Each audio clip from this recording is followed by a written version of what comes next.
देश की सड़कों से लेकर के संसद तक संग्राम मचा हुआ है। चुनाव आयोग, देश के नेता विपक्ष राहुल गांधी आमने सामने हैं। यूपीए 1 और यूपीए 2 बदनाम था अपने घोटाले और भ्रष्टाचार के। देश की जनता को गुमराह करने की एक साजिश की जा रही है, जहां कोशिश ये की गई कि सरकार पर भरोसे का संकट पैदा किया जाए, हमारी टीम को डाटा पढ़ने में गलती हो। यहाँ देश को लोग तुम्हारे डाटा के ऊपर गृह युद्ध में झोंकने को तैयार हैं। जिसके डाटा पे कूद रहे थे, माफी मांग के उसने अपना ट्वीट डिलीट कर लिया।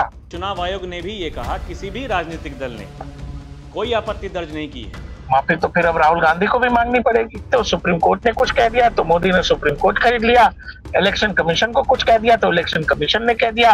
राहुल गांधी को प्रधानमंत्री बनाएंगे अब की बार। देश में आग लगाना चाहते हो, देश को बर्बाद करना चाहते हो, बाकी राज्यों में जीत जाते हो तो चोरी नहीं होती। दर्शकों नमस्कार, डीएनपी इंडिया देख रहे हैं आप, साथ हूं मैं आपके राहुल चौधरी। बात करेंगे वोटों की डकैती के बारे में, वोटों की चोरी के बारे में, वोटर अधिकार यात्रा के बारे में, क्योंकि आपको पता ही है कि देश की सड़कों से लेकर के संसद तक संग्राम मचा हुआ है। ये कहा जा रहा है देश के प्रधानमंत्री वोटों की चोरी करके प्रधानमंत्री बने हैं, और क्योंकि गरीब जनता की वोट चोरी की जा रही है, इसीलिए वोटर अधिकार यात्रा निकाली जा रही है। चुनाव आयोग, देश के नेता विपक्ष राहुल गांधी आमने सामने हैं। नेता विपक्ष राहुल गांधी जी लगातार ये कह रहे हैं कि बीजेपी और चुनाव आयोग दोनों मिले हुए हैं और इसीलिए ये बार बार सत्ता में आते हैं। मेरे सहयोगी प्रकाश हैं मेरे साथ। प्रकाश भाई, ये चुनाव आयोग वर्सेस राहुल गांधी, मैं तो सोच रहा हूं कि एक सीरीज बना दी जाए, लोगों से ये पूछा जाए कि कौन सच बोल रहा है, कौन झूठ बोल रहा है, क्योंकि इस देश में ऐसे भी लोग हैं, जब प्रेस कॉन्फ्रेंस करता है चुनाव आयोग तो उनको हंसी आती है। कहते हैं कि देखिए, इस तरह की बयानबाजी चुनाव आयोग ने की है कि हमको तो हंसी आ रही है। अब जब तथ्य जब पेश होते हैं, जब पता चलता है कि जो माहौल जो बनाया जा रहा है वो केवल जो झूठे आंकड़े किसी ने पेश किए उनको आधार बना करके देश की जनता को गुमराह करने की एक साजिश की जा रही है। प्रकाश भाई, क्या कुछ कहना चाहेंगे? राहुल जी, सबसे बड़ा संकट इस देश के ऑपोजिशन के साथ है कि उनमें भरोसे का संकट है। वो ये मान के चल रहे हैं कि नरेंद्र मोदी और बीजेपी के सामने विश्वसनीयता का जो खतरा है वो उनके ऊपर है। वो ये मान करके चल रहे हैं कि जो भरोसा, जो विश्वास नरेंद्र मोदी या बीजेपी के ऊपर जनता का है, वो भरोसा और विश्वसनीयता विपक्षी पार्टियों को कभी शायद हासिल नहीं होगा नरेंद्र मोदी के रहते हुए। अब जनता का ही भरोसा नहीं है, जनता का ही विश्वास नहीं है, तो ये चाहते हैं कि कैसे भी भ्रम में डाल के, झूठ फैला के, नैरेटिव फैला के, कोई ये पहला मौका तो है नहीं। ऐसे दसियों किस्से हैं जहां कोशिश ये की गई कि सरकार पर भरोसे का संकट पैदा किया जाए। सरकार पर वो होता है ना, जैसे मैं जबरदस्ती आप पर कुछ चिपकाना चाहता हूं। चिपकाना इसलिए चाहता हूं कि आपका चेहरा गंदा हो जाए, लेकिन मैं चाहे जितनी कोशिश कर लूं, भगवान ने आपको ऊपर से गोरा बना के भेजा है, तो चाहे जितना कालिख, जितना कोयला भेजूंगा, बारिश में वो सब धुल जाता है। अब नरेंद्र मोदी या योगी आदित्यनाथ या मौजूदा सरकार के ऊपर बहुत कोशिश इसीलिए की गई ना कि यूपीए 1 और यूपीए 2 बदनाम था अपने घोटाले और भ्रष्टाचार के लिए। नरेंद्र मोदी पर भी भ्रष्टाचार का आरोप लग जाएगा तो नरेंद्र मोदी भी हमारी तरह हो जाएंगे। फिर तो नरेंद्र मोदी नहीं कह सकते कि हम ईमानदार हैं। तो पहले वो कोशिश की गई, नहीं हुआ। आप ये देखो, ये पहली मतलब सालों बाद, आजादी के बाद ऐसी एक सरकार हमारे पास है जिस पर नेता पर आरोप लगाने के लिए लोग कहते हैं कि मोदी जी कितनी बार कपड़ा बदलते हैं, मोदी जी कितना विदेश जाते हैं, मोदी जी पैसा खा गए, मोदी जी अपने भाई को नौकरी दे दिए, मोदी जी अपने भाई को सरकारी जॉब में लगा दिए, मोदी जी का भाई इतने करोड़ का घोटाला कर लिया। ऐसा कुछ आता ही नहीं है। इसी देश में और भी नेता है। तो जनता, राहुल भाई, आंकती है, वो भरोसे का संकट है। अब क्या है, अब जब सबसे फ्री हो गए तो वही जो हम लोग लगातार कह रहे हैं कि जी हम नहीं हार रहे, ये जीत भी नहीं रहे, इनको ये सब मिलकर के जिता रहा है, ये चुनाव आयोग कर रहा है।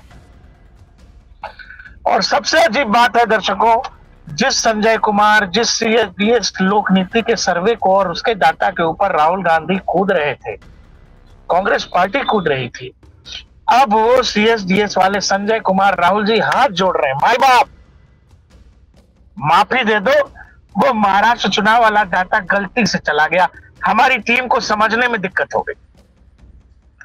जो ट्वीट किया है राहुल भाई, वो ट्वीट ये किया है, I sincerely apologise for the tweets posted regarding Maharashtra elections, error occurred while comparing data of 2024 Lok Sabha and 2024 assembly elections. The data is raw, was misread by our data team. The tweet has since been removed. I have no intention of dispraising any form of misinformation.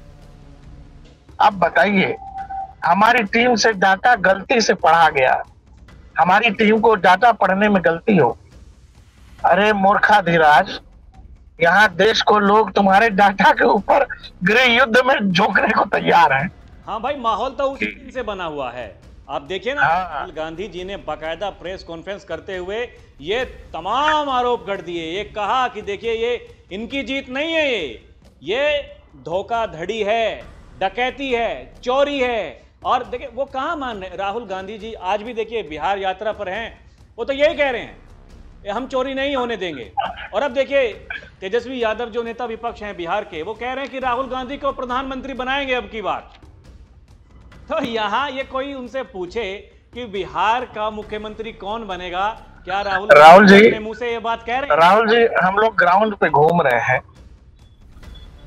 एक आदमी मतलब ऐसे है ना कि आपके हिसाब से ये बहुत बड़ा मुद्दा है, 65 लाख लोगों का नाम कट गया, हमको कहीं ऐसा ग्रुप नहीं मिला 2-4 लोगों का जो हमसे ये कह रहा हो कि भाई साहब इलेक्शन कमीशन चोरी कर रहा है, इलेक्शन कमीशन बहुत गलत कर रहा है।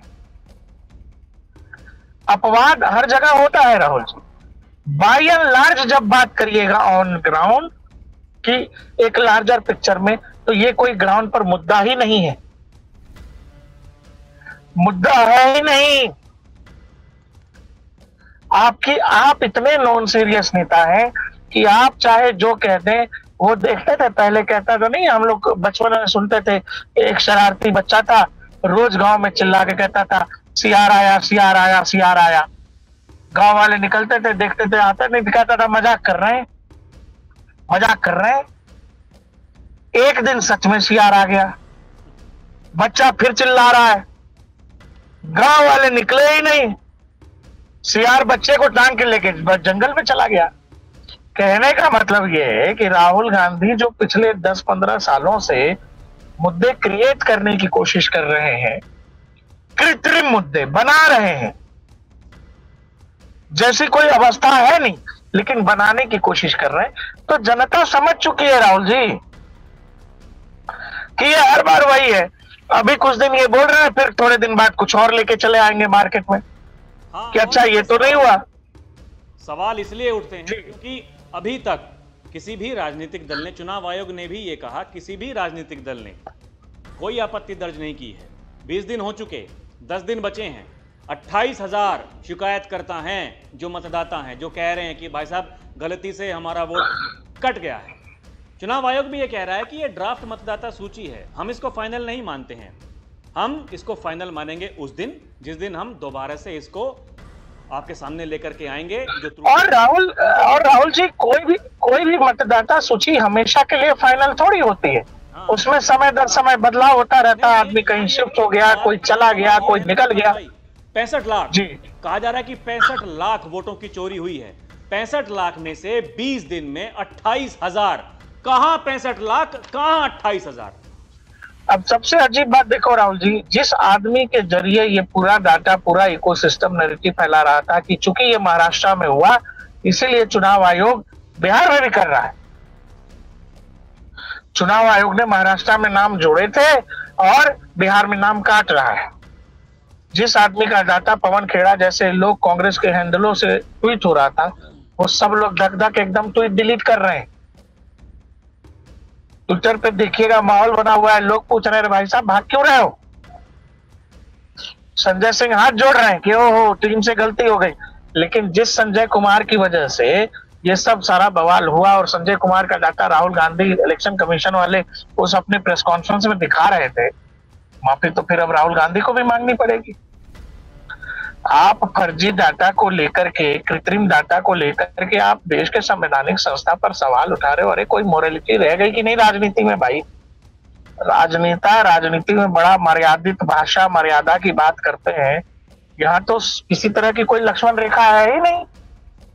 आप देश के सुप्रीम कोर्ट को नहीं मानते हो, सुप्रीम कोर्ट ने कुछ कह दिया तो मोदी ने सुप्रीम कोर्ट खरीद लिया। इलेक्शन कमीशन को कुछ कह दिया तो इलेक्शन कमीशन ने कह दिया। अब ये बताइए, ये जो ट्वीट हम लोग स्क्रीन पे दिखा रहे हैं संजय कुमार का, ये आदमी माफी क्यों मांग रहा है? और इस तरह के लोगों को क्या केवल माफी पर छोड़ देना चाहिए? आप देश में आग लगाना चाहते हो, देश को बर्बाद करना चाहते हो? कैसे बड़े सैफुद्दीन हो भाई? बात है भाई, आप विरोध कर रहे हैं, लेकिन विरोध किस बात का कर रहे हैं? जो आंकड़ों में है ही नहीं, वो झूठे आंकड़े हैं जो आप पेश कर रहे हैं। आप उनको लेकर के, उनका आधार बना करके आप विरोध कर रहे हैं। देश की जनता, भाई एक सीधी सी बात है, अगर डेली आप देखिए एक ही बात का इस्तेमाल करेंगे, डकैती डकैती डकैती, चोरी चोरी चोरी, तो जो कहीं ना कहीं भरोसा करता होगा चुनाव आयोग पर, इस देश की सरकार पर, या जहां कहीं भी एनडीए की सरकारें हैं, जिन लोगों ने वोट दिया होगा या जिन्होंने नहीं भी दिया होगा, भाई उनके मन में तो एक आशंका पैदा होगी कि ये क्या हो रहा है। और ये होता है ना राहुल जी, कि जब आप एक ही बात, जब कोई नेता जो खासकर लीडर ऑफ अपोजिशन है, एक ही बात रोज बोल रहा है, लगातार बोल रहा है, बिना रुके बिना थके बोल रहा है, तो मैं आपसे कह रहा हूं कि बाई एंड लार्ज तो कोई असर ही नहीं है इसका। लेकिन हाँ, आप ये मत भूलिए कि 1.25 अरब का देश है, ये 140 करोड़ का देश है, और इसमें 80 करोड़ 90 करोड़ मतदाता है आपके। अब इसमें मान लीजिए 25 लाख, 1 करोड़ 2 करोड़ लोग भी इससे कन्विंस हो जाते हैं कि ऐसा हो रहा है, तो ये बड़ा नंबर है ना राहुल जी। आप अपने लोकतांत्रिक व्यवस्था, संवैधानिक संस्था पर लोगों का भरोसा कायम नहीं होने देना चाहते, बस इसलिए क्योंकि आप किसी व्यक्ति को चुनाव में हरा ही नहीं पा रहे हो। तो ये सारा भरोसे का संकट है। मैं तो ग्राउंड पे घूम रहा हूँ, आप जब नरेंद्र मोदी का नाम लें तो लोगों का लगेगा कि आंख चमक उठती। सबसे बड़ा नेता कौन?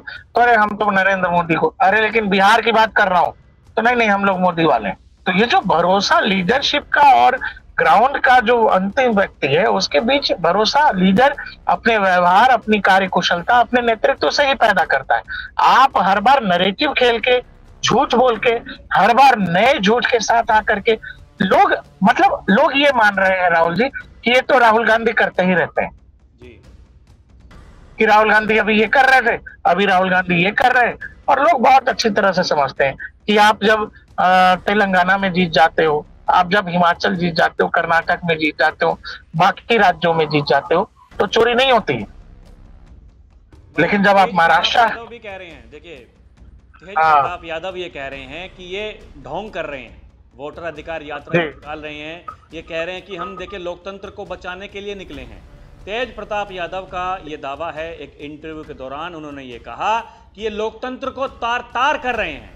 और तेजस्वी यादव के आसपास, जैसे कि वो पहले से कहते आए हैं, कि एक जयचंदों की टीम है जो उनको मूर्ख बना रही है, झूठी खबरें उन तक पहुंचाते हैं लोग, और वो नादानी में ये सब कुछ कर रहे हैं। तो उनके खुद के भाई, हालांकि पार्टी ने देखिए उन्हें निकाल दिया है, उनके पिताजी ने पार्टी से उन्हें निष्कासित कर रखा है, लेकिन उसके बाद राहुल जी आप तेज प्रताप यादव की बात से सहमत हो ना हो, लेकिन आप जब बिहार में विधानसभा दर अगर होगा, आपका आना अगर संभव है, तो जब भी आप आएंगे तो आप ये देखना कि ऑन ग्राउंड एसआईआर कोई मुद्दा ही नहीं,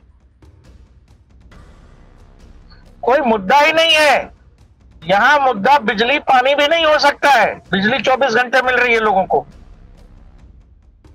यहां मुद्दा पलायन है, रोजगार है, शिक्षा है, ये मुद्दे हैं यहाँ के।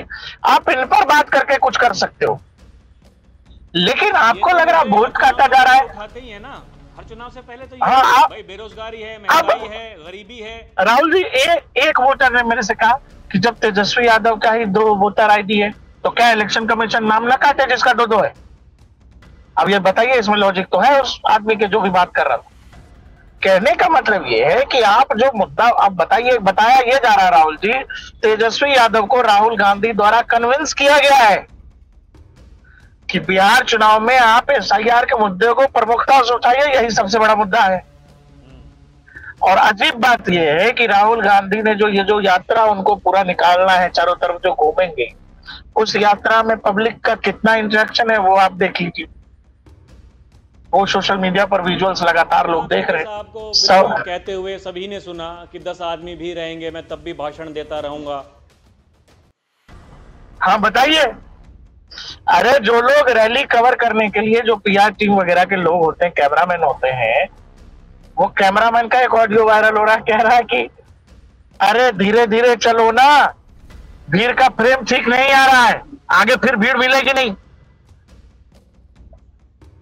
ऐसे वीडियोस आ रहे हैं। तो कहने का मतलब ये कि नेता तो वही है ना राहुल जी, जिसको जमीनी हकीकत और जमीनी मुद्दों की समझ हो। आप हवाई मुद्दों के साथ चुनाव आयोग को गाली देके, चुनाव आयोग को घेर के, आपको लग रहा है कि उसी चुनाव आयोग द्वारा कंडक्ट कराए गए चुनाव में आपको जीत हासिल कर लेगी और जनता मान जाएगी कि हाँ, चुनाव आयोग जो है चोरी कर रहा है, तो चलो बिहार से चल के सब लोग दिल्ली में या पटना में चुनाव आयोग के दफ्तरों को घेरते हैं। तो कहीं किसी चुनाव आयोग के दफ्तर के बाहर तो भीड़ नहीं लग रही है हमको।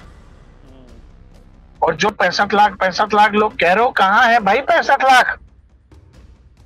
और है तो चुनाव आयोग। ये यात्रा जहां निकल रही है, जिन जिन क्षेत्रों से होकर के जा रही है, अगर क्योंकि आप बिहार में हैं, तो आपने गौर किया कि ये कौन लोग हैं जो उनका स्वागत कर रहे हैं? क्या पार्टी के कैडर कार्यकर्ता? कोई भीड़ है क्या? अरे भाई, राहुल गांधी जब किसी खास तबके का नाम उस वोटर लिस्ट की रिपोर्ट में नहीं दिखाते हैं, जो वोट बैंक है उनका, वो जिन जिलों में जा रहे हैं वो अधिकतर वो जिले हैं जहां कम से कम मिनिमम मुस्लिम आबादी 10 या 12% है और अधिकतम 40% तक। आप अपने वोट बैंक को एड्रेस कर रहे हो। आपको लग रहा है कि आप, चूंकि अब तो प्रधानमंत्री ने लाल किले से भी कह दिया कि घुसपैठियों को नहीं रहने दूंगा, तो आपको लग रहा है कि इतनी मेहनत जो खास तरीके से एक वोटर वर्ग तैयार हो गया है इस देश के अलग अलग राज्यों में, अलग अलग जिलों में, आप उसको एक मैसेजिंग कर रहे हो और फिर आप कहोगे कि जी इलेक्शन कमीशन हमें चुनाव हरा देता। अरे भाई, जिसके डाटा पे कूद रहे थे माफी मांग के, उसने अपना ट्वीट डिलीट कर लिया। तो बढ़िया है कि आपको भी माफी मांग लेनी चाहिए चुनाव आयोग से। सारे कांग्रेसी जिन लोगों ने रिट्वीट किया था राहुल जी, सब डिलीट कर रहे हैं CSDS वाला डाटा जो था। क्या ही विश्वास करेंगे? अब ये तो सीधी सी बात है कि जो आपको चाहने वाले हैं, जो आपकी भाषा को पसंद करते हैं, भाई वही लोग हैं जो आपके साथ में खड़े रहेंगे। बाकी एक बड़ा हाँ, तो क्या इसका जमीन पे जीरो इम्पैक्ट है, जीरो। लोगों को पता भी नहीं है कि ऐसा कोई मुद्दा उठाया जा रहा है। तो दर्शकों, बिल्कुल साफ है, जैसा कि हम पहले दिन से ये सवाल कर रहे हैं, क्या वाकई वोटों की चोरी हो रही है या फिर केवल एक माहौल बनाया जा रहा है? क्योंकि हमने ये देखा है कि जब चुनाव के नतीजे आते हैं उसके बाद में सवाल खड़े किए जाते हैं, लेकिन ये मौका ऐसा है जब चुनाव आयोग ने कहा कि हम SIR कराने जा रहे हैं, बिहार से हम इसकी शुरुआत कर रहे हैं, और 65 लाख जो वोट काटे गए, उसके बाद में उस पर सवाल उठाए गए। और हमने एक बार नहीं, कई बार ये जिक्र किया है कि केवल अभी तक चुनाव आयोग ने जो कहा, बताया है, 28,000 वोटर्स ने आपत्ति दर्ज की है। राजनीतिक दलों ने कोई आपत्ति दर्ज नहीं की है। किस बात का इंतजार किया जा रहा है? वही जो चुनाव आयोग कह रहा है कि 1 तारीख के बाद में ये सभी सवाल खड़े किए जाएंगे, वही जो चुनाव आयोग कहता है कि जब चुनाव के नतीजे आ जाते हैं तो 45 दिनों का समय होता है, जाइए उन नतीजों को चैलेंज कीजिए, लेकिन नहीं किए जाते हैं। 6 महीनों के बाद एक प्रेस कॉन्फ्रेंस की जाती है, बताया जाता है कि हमारे पास में एटम बम है, हमने एटम बम फोड़ दिया है। वो एटम बम किसके ऊपर फूटा है और जिन तथ्यों को आधार बनाया जा रहा था, वो माफी मांग रहे हैं, वो कह रहे हैं कि हमारी टीम से गलती हो गई। दर्शकों, आप क्या कुछ समझ पा रहे हैं? हमें कमेंट करके जरूर बताइएगा। अभी के लिए इतना ही। आप देखते रहें DNP इंडिया, हर खबर भरोसे के साथ। नमस्कार, जय हिंद।